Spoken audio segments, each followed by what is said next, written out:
আসসালামু আলাইকুম সম্মানিত দেশবাসী, আপনারা দেখতে পাচ্ছেন এই মুহূর্তে রোগী দেখছেন বাংলাদেশ গণস্বাস্থ্য হোমিওর একাধিকবার ক্যান্সার চিকিৎসায় জাতীয় ও স্বর্ণপদকপ্রাপ্ত ক্যান্সার স্পেশালিস্ট অধ্যক্ষ ডাক্তার এস.এম. সরোয়ার স্যার।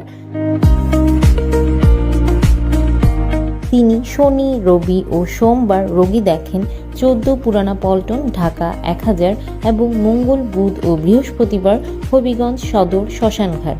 যে কোনো তথ্যের জন্য, পরামর্শের জন্য অথবা সিরিয়ালের জন্য যোগাযোগ করুন 017-085-42064 অথবা 017-985-24852 এই নম্বরে।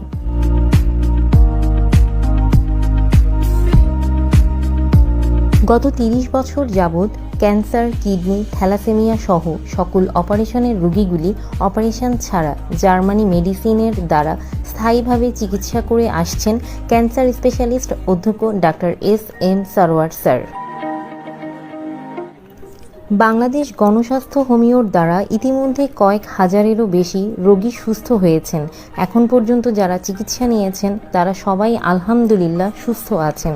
এর যথেষ্ট প্রমাণও আছে।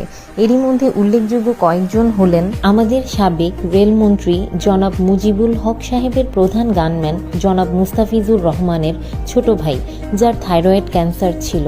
এক কান থেকে আরেক কান পর্যন্ত ফুলে গিয়েছিল, মুখ জবান বন্ধ হয়ে গিয়েছিল। ওনাদের পরিবারে 10 জন MBBS ডাক্তার। পিজি হাসপাতালের প্রধান জনাব প্রাণগোপাল সাহেব চিকিৎসা করেছিলেন। কিছুদিন পর আবার গলা ফুলে ক্যান্সারটি দেখা দেয়। বাংলাদেশ, ইন্ডিয়া, সিঙ্গাপুরে চিকিৎসা করিয়ে সুস্থ হননি। তারপর তিনি ডাক্তার এস.এম. সরোয়ার স্যারের চিকিৎসা করেন। এখন পর্যন্ত তিনি সুস্থ আছেন।